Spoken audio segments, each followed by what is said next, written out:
What is going on, everyone? My name's Boit, and I'm back with some more Age of Mythology. The Titan's action spawning in the blue color, playing as Set. His name is Kimo. His opponent today in the red color, playing as Thor. His name is Count Von Count. The map is Watering Hole, currently 1-0 for Count Von Count in this best of 3 series for the Champions League group stages. Boom!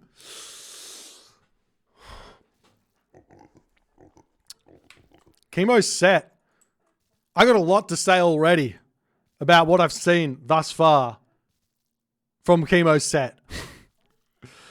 Let me talk a little bit about the absolute best way to play Set against any god but Zeus and some other gods. You can ignore this. This is what I'm about to say. If Set gets an aggressive animal, like a hippopotamus, like an auroch, like a water buffalo, like an elephant, like a rhino, the first thing you want to do with your priest is convert the animal of the aggressive animal. Why? Because it allows you to safely deal with one Ulfsark harassing your priest. Maybe even 2 Ulfsark harassing your priest. And you can and you're good to go. Now Kimo here, he has found the crocodile. So this is just as good, but it is risky, and Count Von Count was very unlucky not to find that priest there, as the crocodile has been found, and the priest here is going to be more than capable of converting every animal on the map here if it so chooses. As both the Skraeling and the Ulfsark were searching. So he got very lucky there.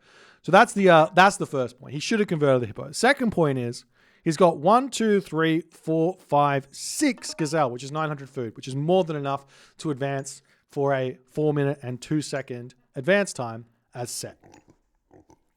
So he should have gone onto the gazelle here first. Eating those is significantly more. Not significantly faster, but it is faster to eat your gazelle than it is to eat your hippopotamus, because it only takes 2 shots to kill a gazelle, 2 shots to kill a second gazelle, whereas it takes a significant more amount of shots to kill a hippo. You can actually see you can kill 1, 2, 3, 4. That's 80, right? 5, 6 gazelle in the time it takes to kill 1 hippopotamus, or maybe 7 gazelle in the time it takes to kill 1 hippopotamus. So that's the small things, very, very small things about, and that's not just for Set. That's also for every other god. I would say that if you see the gazelle, you want to go onto that first. You're just going to get more resources earlier and have a good time. We are seeing the elephants coming through here.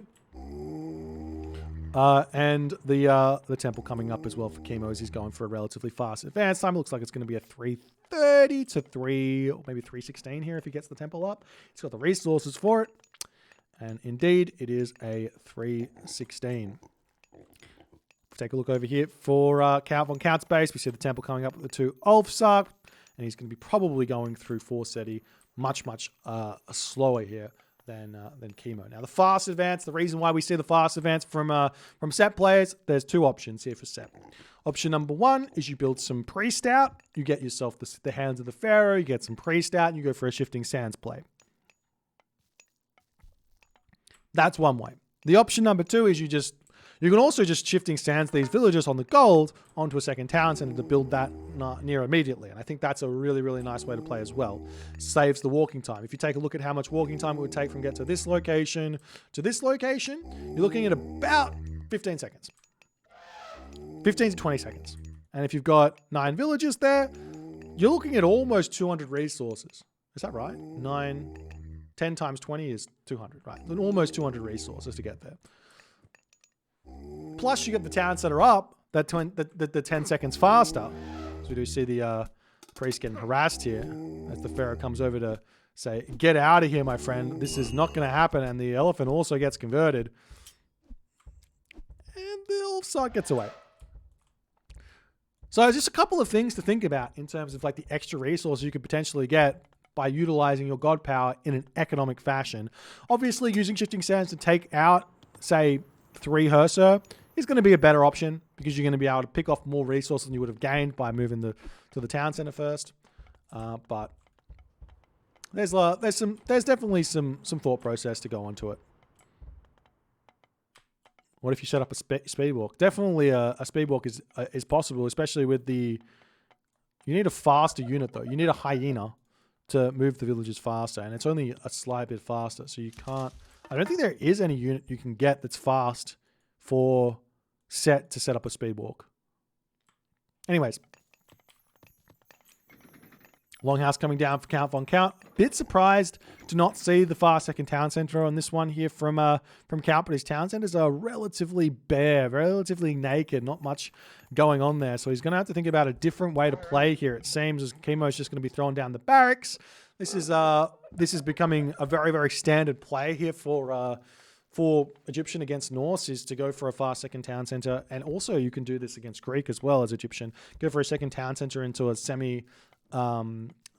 semi-classical fight, focusing on walling off the important parts of the map and giving yourself an advantage and going into the middle game where you can set up a trade route easily without any harass. Your opponent's not going to be able to get any side builds down.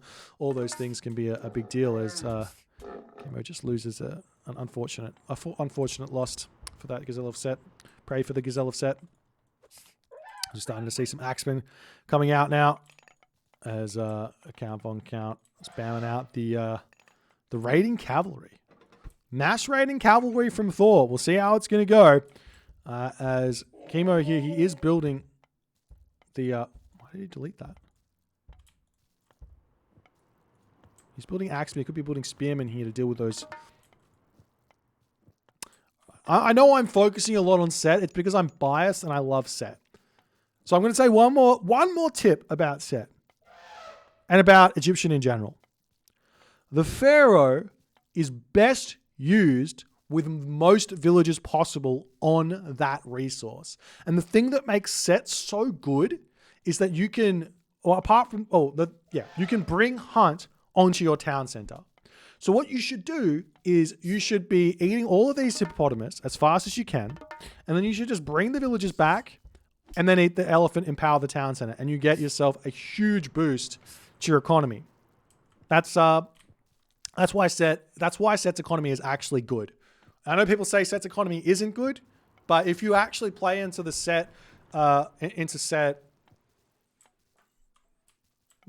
bonuses, you actually end up having a good economy. That's just how it goes.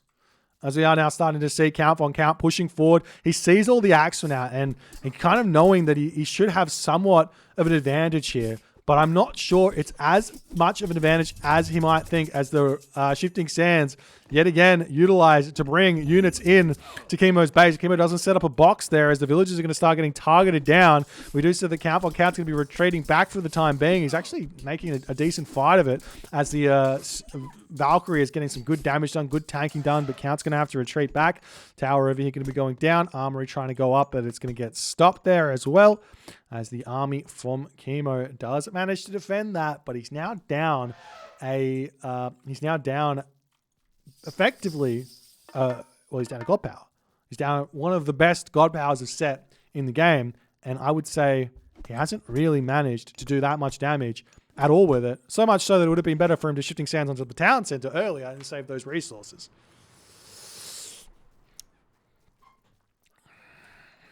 Just saying. Anyways, onwards and upwards. We'll see how it goes. Villagers dumping the food into the granary, moving back over here. Elephant getting killed. And look at this. I mean, if you put this elephant in a better place, the Pharaoh empowering this, if I can get all the villagers here somehow. There's nearly 20 villagers on this town center gathering food. Which if you look at the Pharaoh, it's a 20% boost to the gather hand-ins. So you're getting effectively 24 villagers there. It's a huge boost to your villager, your effective villager gather rate. As the Count Von Count raiding cavalry looking to push through. Does he have forest fire here? He does. The villagers kind of getting caught out of position there significantly. It looks like the barracks might get hit by the forest fire. Looks like it's not, as Count is not going to be able to push in there. The building positioning from Kimo, too good. Meanwhile, in the main base of Count Von Count here, he's got himself hand axe, he's got himself pickaxe.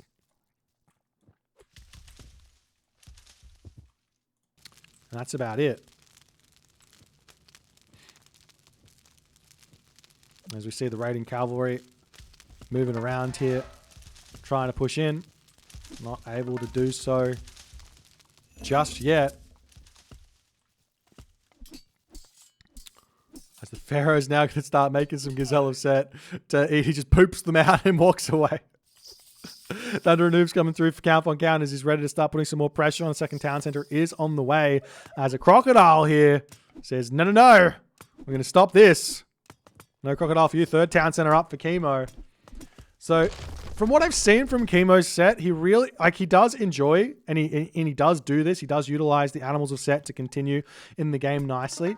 But Kimo doesn't play set with a timing attack in mind. He plays set with the idea of how can he boom as hard as he possibly can. How can he hit 80 villages as fast as he possibly can with set? That's his game plan. How can he get to the late game first? How can he find the most advantages possible with the set? That's his game plan. And it does work to some degree. So it's a slightly different style to, say, Yoshi's set, for example, who's definitely more timing attack orientated. As the dwarves moving down to the bottom, gold mine over here, town center coming up for count on count as well. As the spearmen getting cleaned up over here, all the spearmen retreating back. We'll see if Kimo can push in and deal with this army. He's now sitting at a decent amount of population compared to count on count, who looks like he's trying to get to that next age here.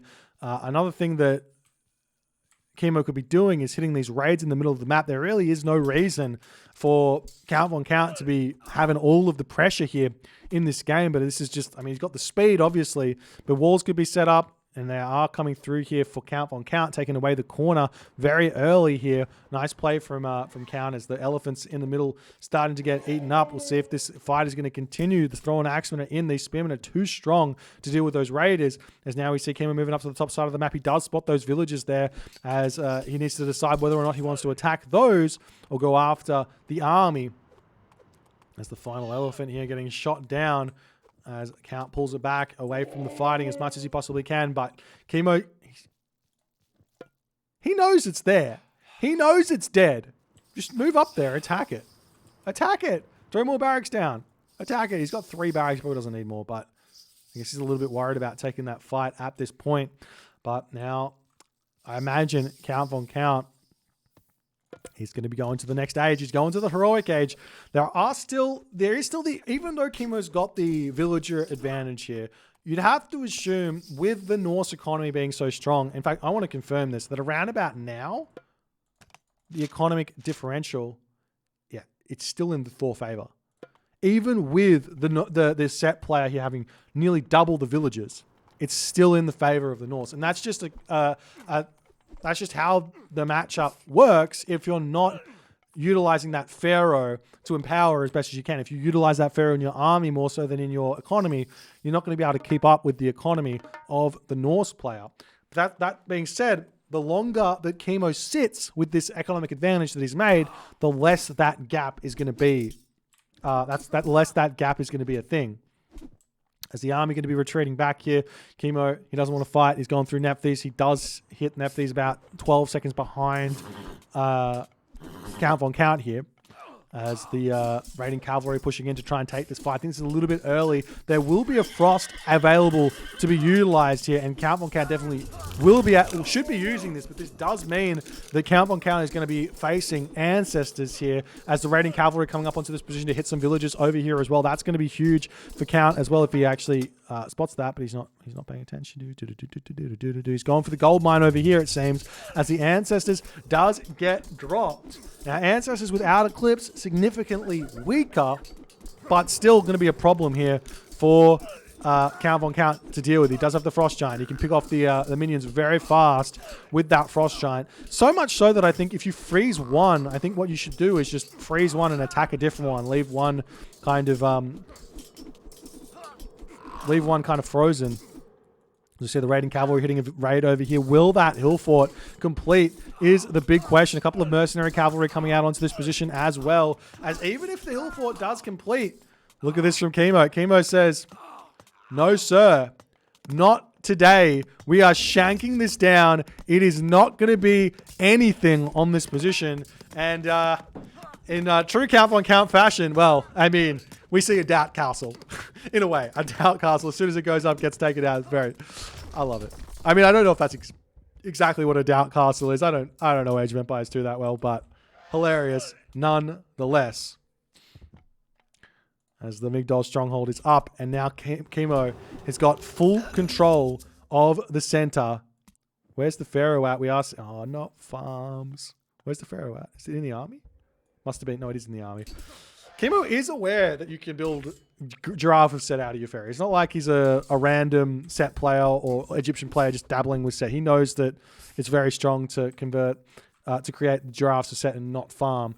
But it looks like he's going to be going for the easier, quote unquote, easier strategy with building farms, as opposed to just continuing the animal production. As the villagers on this position for Kimo, waiting to throw the town center up.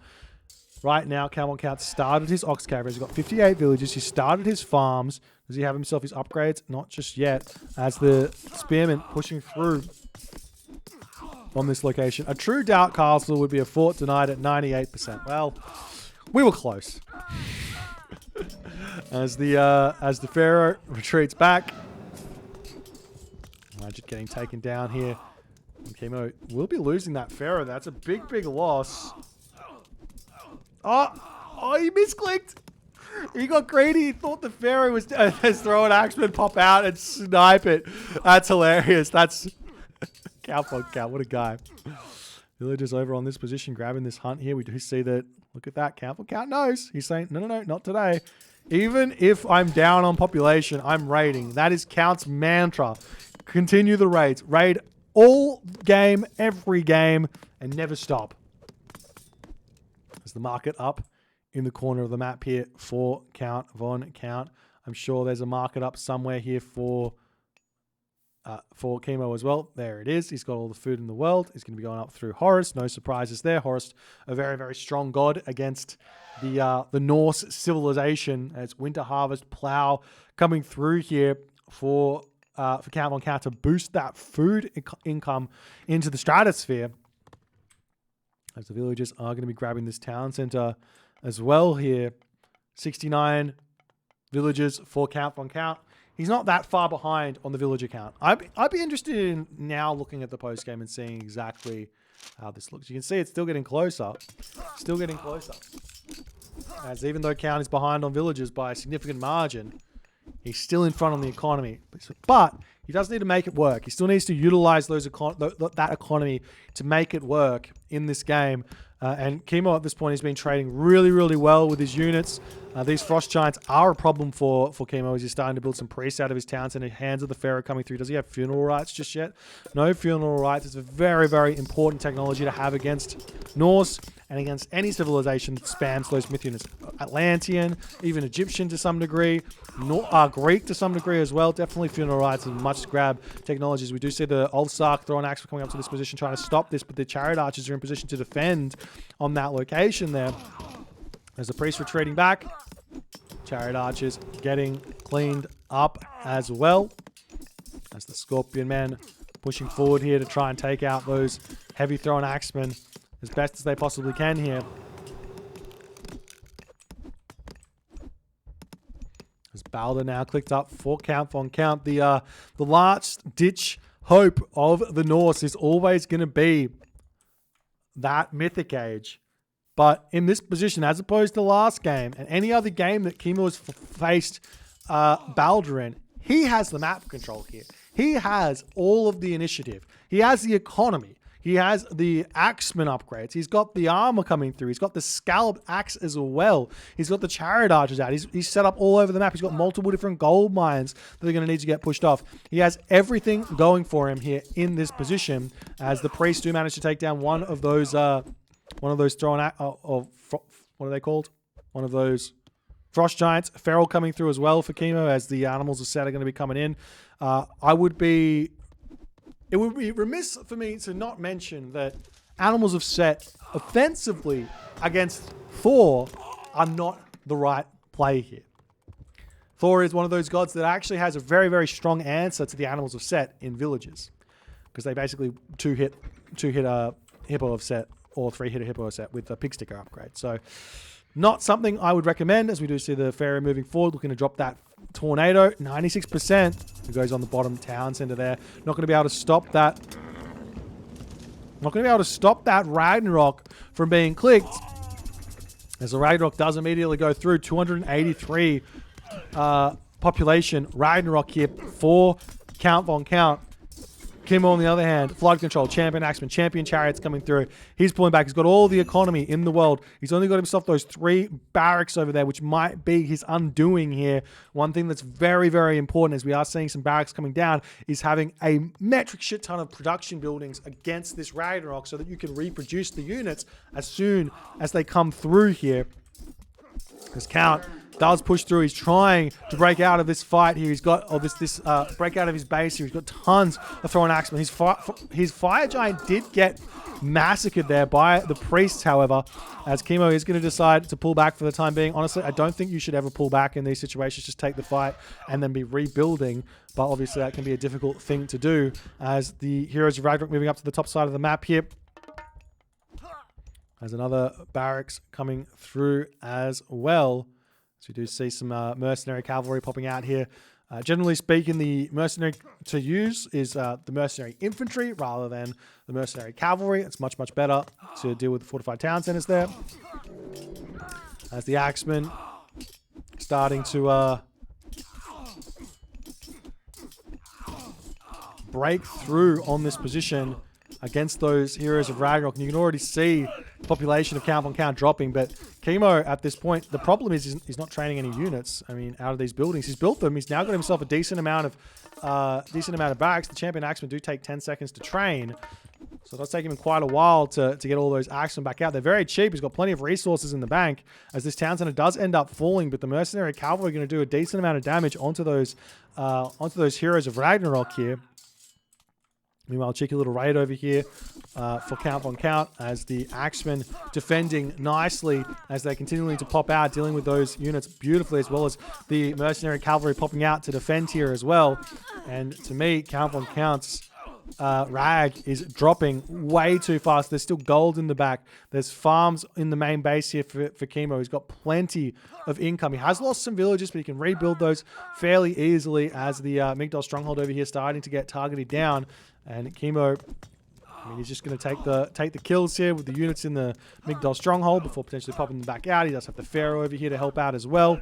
More axemen coming through to deal with these units to boot, as the chariot archers popping through. Kimo's at 105 pop to 115 pop for Count Von Count. Yes, all of that population is going to be basically in Heroes of Ragnarok, but whereas you got 60 pop of villages here for Kimo, but Kimo's army is hard countering these axemen. As the town center is up, I'm pretty sure that's in range of siege ship fire as well, though, so Kimo could go for that as well, as he drops down a siege works. He almost has the upgrade, the favor, I should say, to upgrade Axe of Vengeance. I think it costs 25 favor, is that correct? It boosts the damage, it's 25 favor. It boosts the damage of axemen against buildings by 100%, so it allows them to tear through buildings, as the Fire Giant are getting constructed. We do see those Heroes of Ragnarok now going after some raids over here. Very important for him to take those out. We see any siege works elsewhere. No siege works up just yet for Kimo.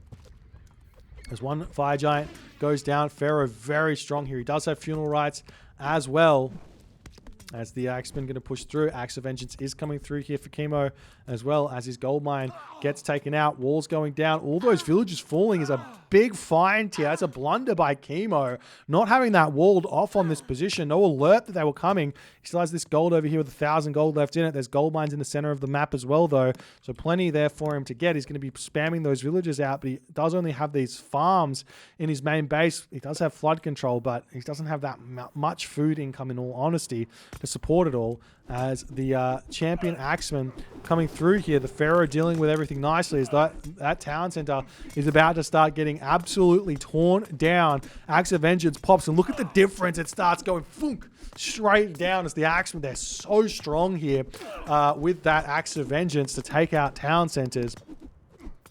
As the as the Heroes of Ragnarok have to come back. The Fire Giant need to get involved over here as well. Pharaoh sitting idly by here, might get sniped. Got to be really careful. It's such an important unit here to defend as the siege works on that position, getting taken down. Villagers pushing forward, going to potentially try and grab this town center for himself here as the Axe of Vengeance Axeman pushes through that wall. There are a handful of Heroes of Ragnarok over there that could get sniped down very, very quickly as Count's not paying attention onto that position there as well. As the Axemen come through, Count is going to want to continue distracting here. He's got 33 villagers, 34 villagers at the moment. Kimo's still with a 20 villager advantage here. But Count's got the armory advantage to some degree at this moment. And he's got the Fire Giant, so it's not quite over just yet. And especially if he can get onto the water as well to start sieging this down. I don't know if it's in range. It's got to be in range. That's got to be in range. I don't know. As the Fire Giant's going to be able to take down those Axemen very, very easily here. Kimo going to get his town center back up, or the 4th town center back up over on this position. You can steal these farms as well if he so chooses, which is always going to be a nice play. Count on count, 125 or 130 population. Very, very little income though. His villager count is so low. He's mostly just army here, and if Kimo can just get up to full population, he should be more than fine here in this game. As the Pharaoh retreating away as well. Villagers coming over onto the large gold mine onto this position here. Where is he going? You need that in your army. Where are the priests? Is he building priests? No priests, just the one. As those honestly, those Fire Giants can massacre the Axemen on this fight, and Count does it perfectly. He just pulls back. He's just, look at all the dead Axemen. A couple of Heroes of Ragnarok did end up falling there, but Count still biding his time, trying to get back into this game here.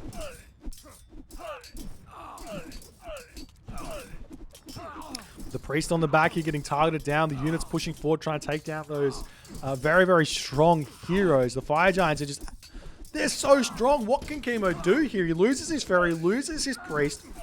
Count on count with the Fire Giants. They're just destroying everything. It's giving him so much time to get back into this game. The problem is, how is he going to be able to get himself this town center up? As Kimo now can probably stop building Axemen so vehemently and start going back into those chariot archers if he so chooses, or even some spearmen here as well, as a whole bunch of priests coming back in. And this might be the turning point as the raiding cavalry need to get through to take these out. The Fire Giants are dealing with the Axemen nicely, but the priests are just coming through. Only 100 gold for them. Does he have the other upgrade? No, so they're not 70 gold. Spirit of Mart, not getting that upgrade to help him out here, but he will be pushing those Fire Giants back. But look at the population dropping here for Kimo. He's just not able to deal with these Fire Giants. And here's the thing. Imagine if Count on Count had played towards a strategy that just was like, I'm going to get these Fire Giants out without clicking Ragnarok here. What could Set do? I mean, obviously, that's easier said than done, but Count pulling back now. More Fire Giant coming through. The priests are out, and it looks like Count's Fire Giant have hit a little bit of a wall here. He does have that finite amount of favor. He needs to fight to get it. He pushes forward, trying to take down those priests. We do see a Migdol Stronghold trying to come up here with the hero of Ragnarok, and I make big emphasis on the hero because it's only got 10 HP.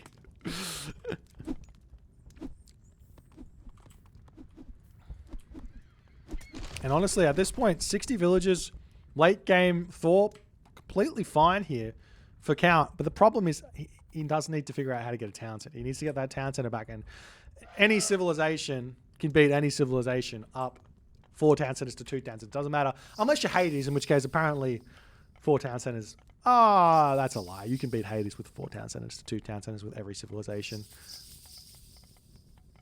Not 3 town centers to 2 town centers, right? What was the game we watched? Kavoth versus Hades. Kimo's Hades on